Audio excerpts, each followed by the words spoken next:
Bonsoir à tous, bienvenue dans Metamorphosis School, l'école de la transformation. Bonsoir et bonne année, encore une fois, j'allais dire, et oui, nous sommes déjà le 1er janvier 2025. Et j'ai juste envie de vous souhaiter encore une fois mes meilleurs vœux pour cette nouvelle année dans laquelle le Seigneur nous accorde la grâce de pouvoir entrer. Et je prie que cette année soit simplement pour vous une année de direction divine, où par sa parole, par ses instructions, le Seigneur vous oriente, le Seigneur vous dirige, le Seigneur vous parle, le Seigneur influence vos pensées, votre attitude, votre comportement dans le seul but que votre vie s'aligne sur les desseins de Dieu en cette année 2025 au nom de Jésus. Justement, nous sommes en train de parler depuis hier, depuis 23 heures hier, nous avons fait la traversée ensemble et nous sommes en train de parler de bien rentrer en 2025. Et alors que nous sommes en 2025, nous voulons bien commencer cette année 2025. Alors hier, nous avons traversé en donnant certaines réalités entre le passage d'une année précédente à une année suivante. Et aujourd'hui, nous allons aller un peu plus loin avec cette thématique qui n'est pas des moindres, à savoir un jour s'est déjà écoulé en 2025. Qu'en avez-vous fait? Je répète, un jour s'est déjà écoulé en 2025. Qu'en avez-vous fait? Avant de commencer, bien évidemment, on va prendre le temps de rendre grâce à Dieu. De là où tu es, incline simplement la tête avec moi et rends simplement grâce au Seigneur. Père de grâce, nous te disons merci parce que tu nous as permis de passer d'une année à une autre. Et c'est pour un objectif précis, parce que tu n'en as pas fini encore avec nous sur la terre. Alors nous te supplions, Père, en cette nouvelle année, de nous instruire et de nous diriger conformément à ta volonté. Parle à nos cœurs, dirige nos pensées, influence nos actions, pilote-nous. Seigneur, emmène-nous là où nous devons arriver, dans le seul but que Christ soit formé en nous pour la gloire du Père. Nous promettons de te rendre toute la gloire, glorieux Saint-Esprit. C'est dans le nom précieux de Jésus-Christ que nous t'avons prié. Que quelqu'un dise Amen, Amen, Amen. Avant de poursuivre, comme à notre habitude, même si l'année a changé les habitudes, les bonnes habitudes, j'allais dire, ne changent pas. On prend le temps de partager sur tous les réseaux sociaux, sur Facebook, sur Snap, sur Instagram, sur TikTok, partout, parce que je suis convaincu que cette vidéo pourra édifier un grand nombre de personnes dans ton entourage. Un jour s'est écoulé en 2025. Nous avons 3 références bibliques. Pour notre enseignement de ce soir, la première, nous la retrouvons dans Ecclésiaste, chapitre 3, verset 1 jusqu'au verset 11. Ecclésiaste 3, verset 1 à 11, la Bible dit ceci: il y a un temps pour tout. Un temps pour toutes choses sous les cieux, un temps pour naître et un temps pour mourir, un temps pour planter et un temps pour arracher ce qui a été planté, un temps pour tuer et un temps pour guérir, un temps pour abattre et un temps pour bâtir, un temps pour pleurer et un temps pour rire, un temps pour se lamenter et un temps pour danser, un temps pour lancer des pierres et un temps pour ramasser des pierres, un temps pour embrasser et un temps pour s'éloigner des embrassements, un temps pour chercher et un temps pour perdre, un temps pour garder et un temps pour jeter, un temps pour déchirer et un temps pour coudre, un temps pour se taire et un temps pour parler, un temps pour aimer et un temps pour haïr, un temps pour la guerre et un temps pour la paix. Quel avantage celui qui travaille retire-t-il de sa peine? J'ai vu à quelle occupation Dieu soumet les fils de l'homme. Il fait toutes choses bonnes en son temps. Mais même il a mis dans le cœur la pensée, dans leur cœur, la pensée de l'éternité. Bien que l'homme ne puisse pas saisir l'œuvre que Dieu a fait du commencement jusqu'à la fin. J'aime beaucoup ce passage avec une connotation, avec une touche, une pointe de poétique. L'Ecclésiaste ici nous parle en disant qu'il y a un temps pour toute chose. Et j'aime beaucoup souvent rappeler cette petite anecdote qu'une personne, dans le cadre de mon travail en tant que pasteur, lorsque j'étais en entretien pastoral avec une personne, un membre de notre assemblée qui était venu me voir et qui me disait, voilà, pasteur, voilà, en ce moment je suis fâché avec mon fiancé et de toute façon la Bible dit qu'il y a un temps pour tout, il y a un temps pour faire la paix, il y a un temps pour faire la guerre, et là en ce moment, pasteur, c'est le temps de la guerre. Alors ici, nous devons bien évidemment comprendre ce passage qui a une connotation poétique. Lorsque l'auteur, l'Ecclésiaste, ici est en train de parler et qu'il dit qu'il y a un temps pour toute chose, un temps pour faire la paix et un temps pour faire la guerre, un temps pour la paix, un temps pour la guerre, c'est un langage bien évidemment figuratif. Il est tout simplement en train ici de nous expliquer que Dieu a posé comme des balises dans le couloir de notre destinée, comme des balises sur la terre. Ça veut dire que à chaque saison, il y a une action, des actions, un comportement, une attitude, un système de pensée particulier à développer. Ça ne veut pas nécessairement dire que il y a un temps pour la guerre, donc c'est normal si nous voyons des guerres dans le monde, c'est parce que c'est la volonté de Dieu, parce qu'il y a un temps pour faire la paix, un temps pour faire la guerre. Non, non, non. C'est un langage figuratif, c'est une figure de style. C'est ici un moyen de nous faire comprendre que la vie est balisée. Il y a un temps pour toute chose, ça veut dire que à chaque saison, à chaque temps est requis un certain type de comportement, si vous pouvez comprendre ça de cette manière-là. Voilà, donc il n'y a pas un temps pour faire la guerre et un temps pour faire la paix. Quand c'est le temps de la guerre, ça veut dire qu'on se déchire comme pas possible. Non, non, non, doucement. Il est important de prendre la parole de Dieu, bien évidemment, dans son contexte. Matthieu chapitre 6, verset 7 jusqu'au verset 13. En priant, ne multipliez pas de vaines paroles comme les païens qui s'imaginent qu'à force de paroles, ils seront exaucés. Ne leur ressemblez pas, car votre Père sait de quoi vous avez besoin avant que vous le lui demandiez. Voici donc comment vous devez prier: notre Père qui est aux cieux, que ton nom soit sanctifié, que ton règne vienne, que ta volonté soit faite sur la terre comme au ciel. Donne-nous aujourd'hui notre pain quotidien. Pardonne-nous nos offenses, comme nous aussi nous pardonnons à ceux qui nous ont offensés. Ne nous induis pas en tentation, mais délivre-nous du malin. Car c'est à toi qu'appartiennent le règne car c'est à toi qu'appartiennent dans tous les siècles le règne, la puissance et la gloire. Amen. Dernier passage biblique de référence, nous le retrouvons dans Matthieu chapitre 12, verset 1 jusqu'au verset 8. En ces temps-là, Jésus traversa des champs de blé un jour de sabbat. Ses disciples qui avaient faim se mirent à arracher des épis et à manger. Les pharisiens, voyant cela, lui dirent: voici tes disciples font ce qu'il n'est pas permis de faire le jour de sabbat. Mais Jésus leur répondit: n'avez-vous pas lu ce que fit David lorsqu'il eut faim, lui et ceux qui étaient avec lui?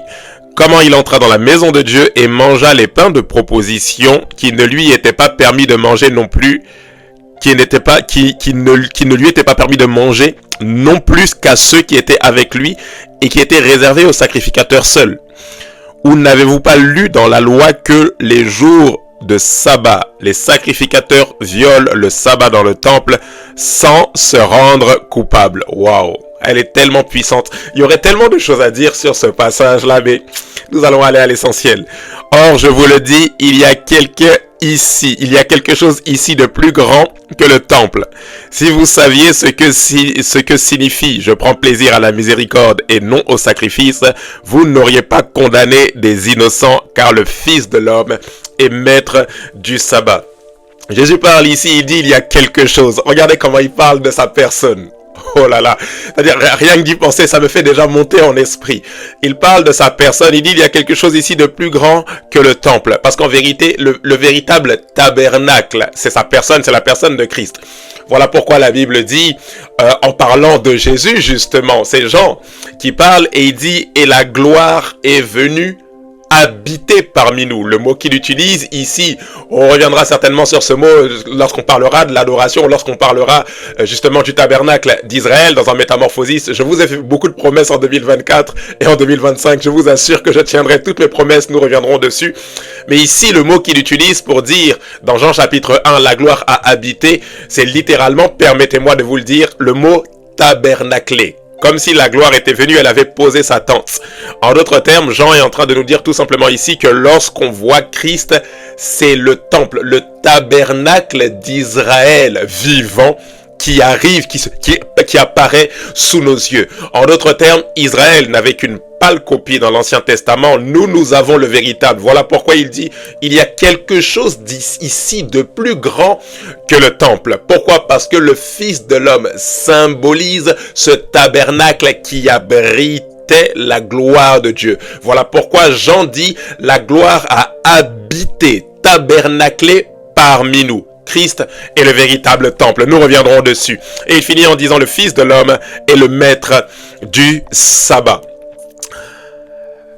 24 heures, allez dans 3 heures, puisqu'il est 21 heures, 24 heures se sont déjà écoulées en 2025. Qu'en avez-vous fait? 24 heures se sont déjà écoulées en 2025.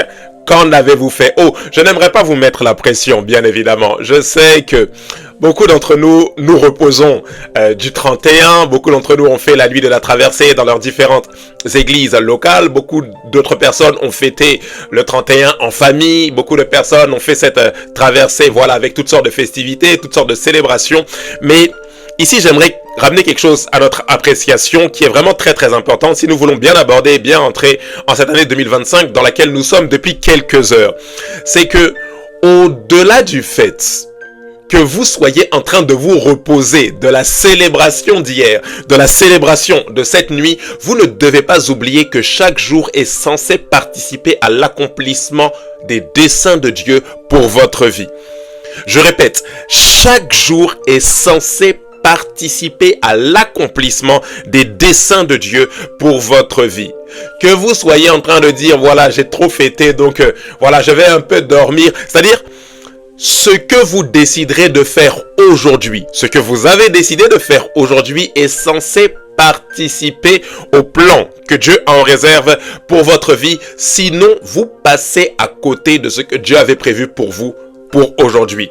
Notez cette deuxième vérité. Chaque jour compte pour l'accomplissement de votre destinée.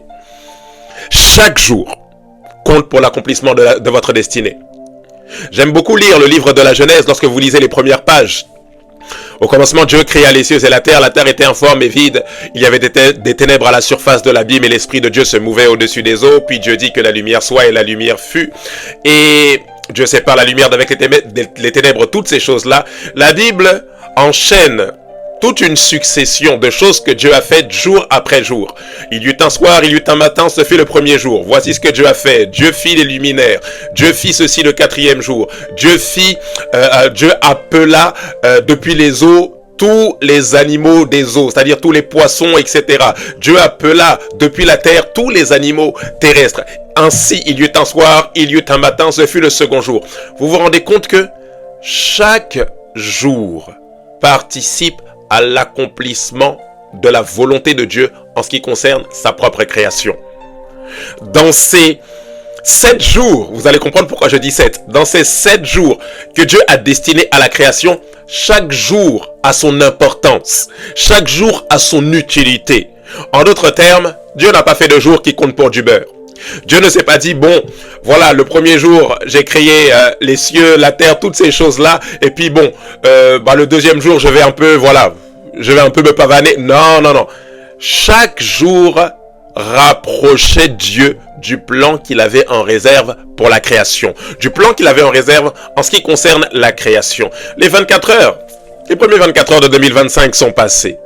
Est-ce que vous êtes comme rentré? Est-ce que vous avez déjà commencé à rentrer dans le plan de Dieu en ce qui concerne votre propre vie? Oh pasteur, qu'est-ce que tu es en train de nous dire? On n'a pas le droit de se reposer, on peut pas un peu dormir. Non, non, non, je ne suis pas en train de dire ça. Je ne veux pas vous faire rentrer dans un système que beaucoup de personnes aiment appeler, permettez-moi de vous donner l'expression anglaise, le winter arc.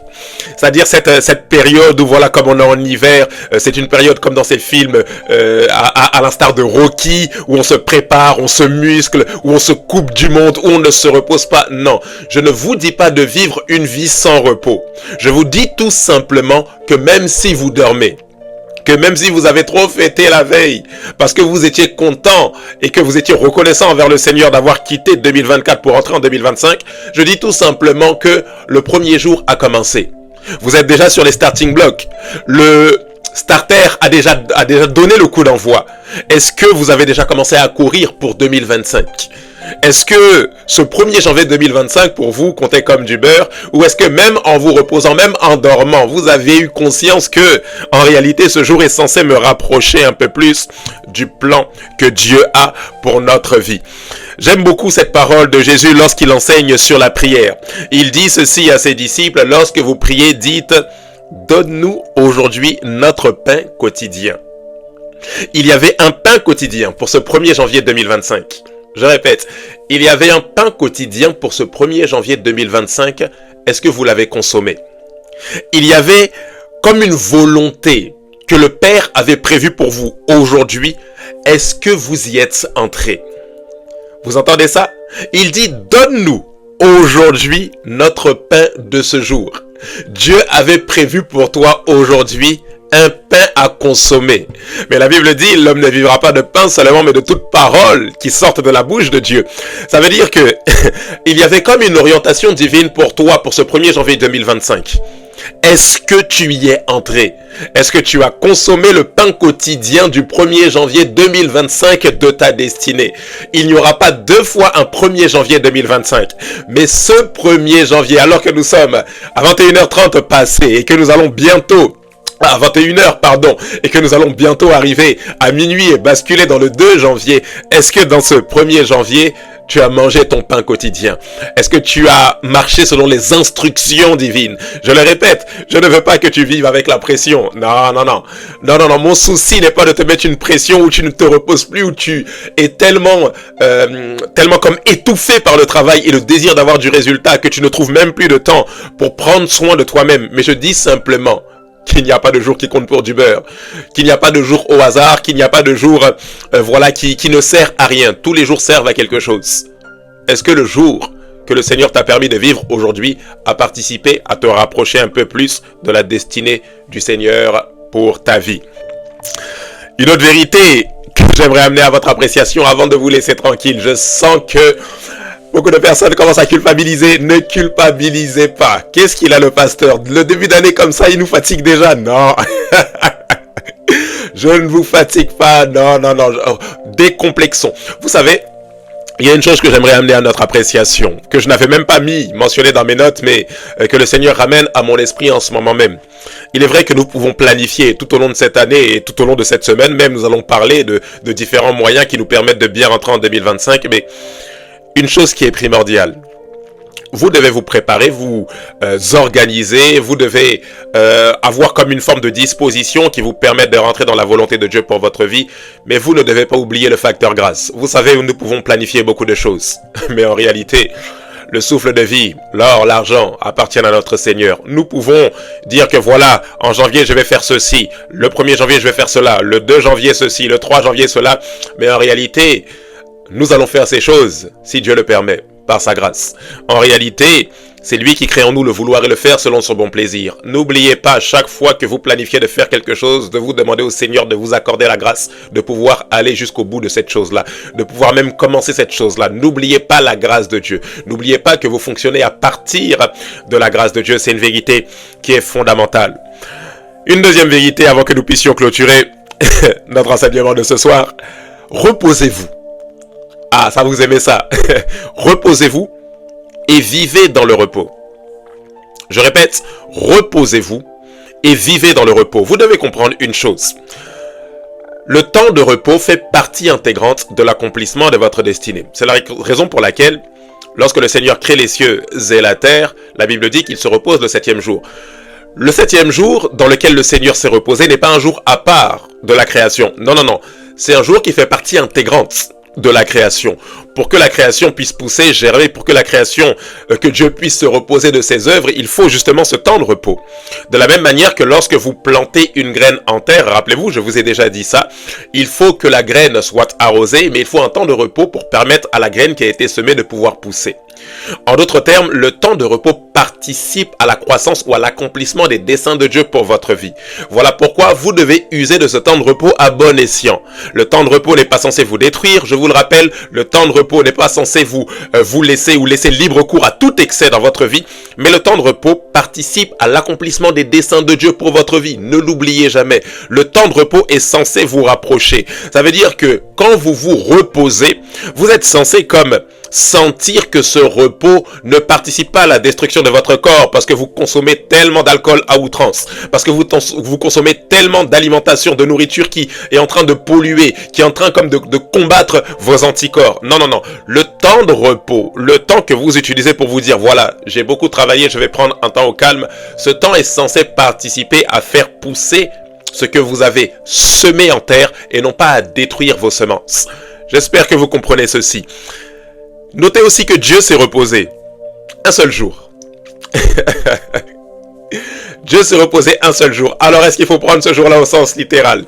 Mais que nous le prenions au sens littéral ou pas, il y a une pensée que nous devons retenir, et je suis sûr que vous le savez, c'est que le temps de repos est toujours inférieur au temps de travail. Notre Dieu est un Dieu qui travaille. Voilà pourquoi Jésus pouvait dire, mon Père travaille jusqu'à présent, moi aussi je travaille. Vous ne devez pas vous reposer à l'excès. Beaucoup trop de personnes aiment trop dormir. Beaucoup trop de personnes aiment trop rester devant la télé. Beaucoup trop de personnes aiment trop rester devant les jeux vidéo. Beaucoup trop de personnes aiment trop rester pour décompresser, à se pavaner dans les rues. C'est une bonne chose. C'est une très bonne chose. Vous avez le droit de le faire. Je suis moi-même quelqu'un qui aime beaucoup me promener sur Paris, marcher avec mon épouse, voilà, faire les boutiques, les magasins, du lèche-vitrine. Toutes ces choses-là, aller manger une glace, aller manger une gaufre. Toutes ces choses sont formidables. Mais n'oubliez pas que le temps de travail est toujours supérieur au temps de repos. Dieu a travaillé pendant 6 jours, il s'est reposé le 7e jour. Pas le 7e jour. Beaucoup de personnes, en dehors du dimanche, veulent d'autres jours de repos. Oui, je dois avoir mon mercredi, je dois avoir mon jeudi. Je vais poser 2-3 jours dans la semaine. Ce n'est pas mauvais si vous avez des choses à faire, bien évidemment. Mais beaucoup de personnes posent beaucoup trop de jours de congé. Notez que le temps de travail est toujours supérieur au temps de repos. Et je termine avec cette dernière vérité qui n'est pas des moindres. Jésus le dit en ces termes, il y a quelque chose ici de plus grand que le temple, en parlant de sa personne, bien évidemment. Alors la clé, c'est laquelle? Vous devez vous reposer, on l'a compris, mais vous devez surtout vivre dans le repos. Alors lorsqu'on parle de vivre dans le repos, vous devez bien comprendre ça. Vivre dans le repos, ce n'est pas dormir. Vivre dans le repos, ce n'est pas aller en vacances, mais vivre dans le repos, c'est vivre dans la volonté de Dieu en ce qui concerne notre propre vie.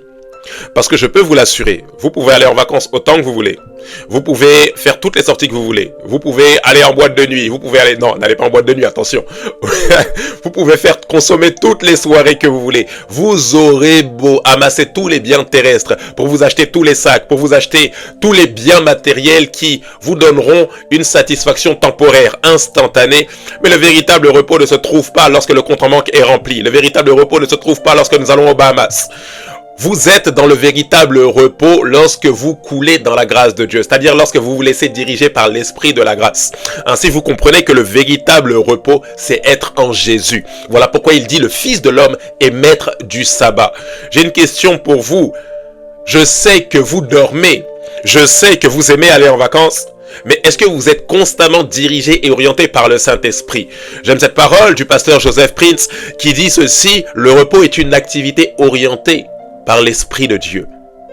En d'autres termes, j'arrive à me reposer lorsque chaque jour participe au dessein de Dieu pour ma vie, pour ma génération. J'arrive à me reposer, à vivre dans le repos. Vous entendez ça? Ainsi, vous comprenez que lorsque vous êtes comme dirigé par le Saint-Esprit, le repos pour vous n'est plus ponctuel, mais le repos est permanent. Vous comprenez qu'une personne qui vit en permanence dans la volonté de Dieu n'a pas besoin de se reposer. Elle vit dans le repos permanent. Parce que, oh combien c'est reposant. Lorsque nous vivons dans la volonté de Dieu.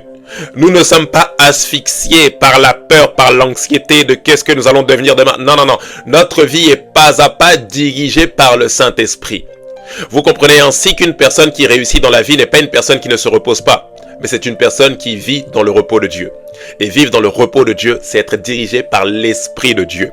Alors pour cette année 2025, j'ai une clé pour vous, meilleure, bien meilleure que de se reposer en dormant. Vous pourrez dormir, bien évidemment. Vous pourrez aller en vacances, bien évidemment. Vous pourrez prendre des jours de congé, poser des jours de congé. Mais j'ai ici une clé bien meilleure, une clé supérieure. J'ai ici quelque chose de plus important, quelque chose de plus grand que vos vacances. Est-ce que vous êtes dirigé par le Saint-Esprit? Chaque jour de votre vie, piloté, dirigé, conduit par le Saint-Esprit, vous amènera à vivre dans un repos quotidien en ce qui concerne votre vie. Je le répète, chaque jour, dirigé, piloté par la personne du Saint-Esprit, vous emmène à vivre dans un repos permanent. Voilà pourquoi cette dernière clé, reposez-vous, mais surtout, vivez dans le repos est ô combien déterminante. Vous voulez passer une année 2025 apaisée. Ne courez pas après le résultat, mais courez après la direction divine. Demandez sans cesse au Seigneur, dirige-moi, instruis-moi, instruis-moi. Seigneur, oriente-moi. Seigneur, dis-moi ce que je dois faire. Dis-moi quelle action je dois poser. Accorde-moi la grâce d'agir avec sagesse et intelligence. Donne-moi de retenir mes pas lorsque je ne dois pas m'engager dans telle voie. Donne-moi de courir lorsque tu veux que je cours dans telle direction. Saint-Esprit, pilote-moi. Est-ce que votre vie est pilotée, orientée par la personne du Saint-Esprit? Une vie de repos est une vie où le Saint-Esprit est leader. Une vie de repos est une vie où le Saint-Esprit exerce son leadership sur votre vie. Alors que ce premier jour de 2025 est en train progressivement de s'achever, la chose que vous devez vous demander au Seigneur, je vous défie de demander chaque jour de cette année. Selon que le Seigneur pouvait dire, lorsque vous priez, dites, donne-nous aujourd'hui notre pain de ce jour. Chaque jour, demandez au Seigneur, donne-moi ma nourriture. Pas juste ma nourriture physique. Seigneur, pourvois mes besoins, ça c'est une très bonne chose, mais pourvois d'abord à mes besoins spirituels. Bien plus que de manger du pain, j'ai besoin de manger la direction divine. Bien plus que de manger du pain, j'ai besoin de recevoir l'instruction pour ce jour. Qu'est-ce que je dois faire aujourd'hui qui me permettra d'avancer vers l'accomplissement de la volonté de Dieu? J'ai un défi pour vous, pour cette semaine, j'ai un défi pour vous, pour aujourd'hui. Demandez au Seigneur de vous orienter. Demandez au Seigneur de vous diriger. Parce que lorsque le Seigneur vous dirige, vous menez une vie reposée. Vous menez une vie apaisé. Ce qui bannit le stress et l'anxiété dans une existence, c'est lorsque le Saint-Esprit exerce la gouvernance. Lorsque le Saint-Esprit est le gouvernail, lorsque le Saint-Esprit est le pilote, lorsque le Saint-Esprit est celui qui oriente, lorsque le Saint-Esprit est celui qui donne l'impulsion, lorsque le Saint-Esprit est celui qui insuffle, lorsque le Saint-Esprit est celui qui parle, lorsque le Saint-Esprit est celui qui a le contrôle total. Dieu ne nous possède pas, mais Dieu veut que délibérément nous lui donnions le contrôle de notre vie. Alors ma prière pour toi, alors que nous sommes à ce deuxième épisode de Métamorphosis et que nous sommes au 1er janvier, demande au Saint-Esprit de te diriger, de t'orienter, de t'influencer. Saint-Esprit, influence mes pas. Saint-Esprit, influence mes paroles. Saint-Esprit, dirige-moi dans tes voies. Saint-Esprit, parle-moi. Saint-Esprit, conduis-moi. Saint-Esprit, ne me laisse pas aller là où je ne dois pas aller. Saint-Esprit, emmène-moi là où je dois me rendre. Saint-Esprit, préserve-moi des pièges du malin. Saint-Esprit, préserve-moi de la distraction. Saint-Esprit, préserve-moi de la procrastination. Saint-Esprit, préserve-moi du manque de sagesse. Donne-moi d'agir sur la base des instructions divines que le Père me donne. Demandez au Saint-Esprit, parlez avec la personne du Saint-Esprit. Saint-Esprit, je veux ressentir ta présence. Saint-Esprit, aiguise mon intuition. Saint-Esprit, aiguise ma sensibilité prophétique. Saint-Esprit, parle à mon cœur. Parlez à la personne du Saint-Esprit.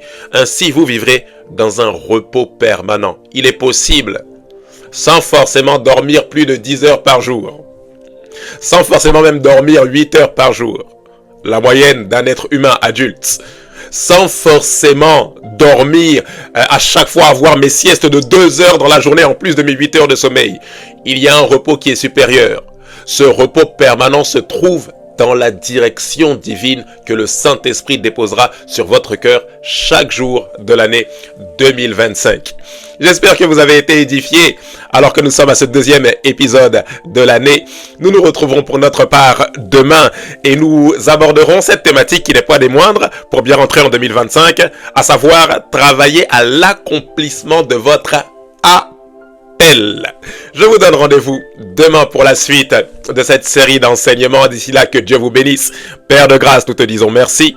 Nous bénissons ton nom, nous te rendons toute la gloire et l'honneur qui t'est dû pour cette merveilleuse année dans laquelle tu nous accordes la grâce de rentrer. Nous sommes en 2025 et nous te sommes infiniment reconnaissants. Seigneur, la seule chose que nous te demandons, c'est ta direction. Dirige-nous, influence-nous et emmène-nous là où nous devons arriver en cette année pour ta seule et unique gloire. Non pas pour la nôtre, mais pour ta gloire, Père de grâce. Accorde-nous la grâce de nous retrouver demain soir pour la suite de cet enseignement. En toute chose, nous bénissons ton nom. Nous te rendons toute la gloire qui t'est du Père. Dans le nom précieux de Jésus-Christ, nous t'avons prié. Que quelqu'un dise Amen, Amen, Amen. Très bonne soirée à vous. Que Dieu vous bénisse. À très bientôt avec Métamorphosis School, l'école de la transformation. Que Dieu vous bénisse. Bye bye.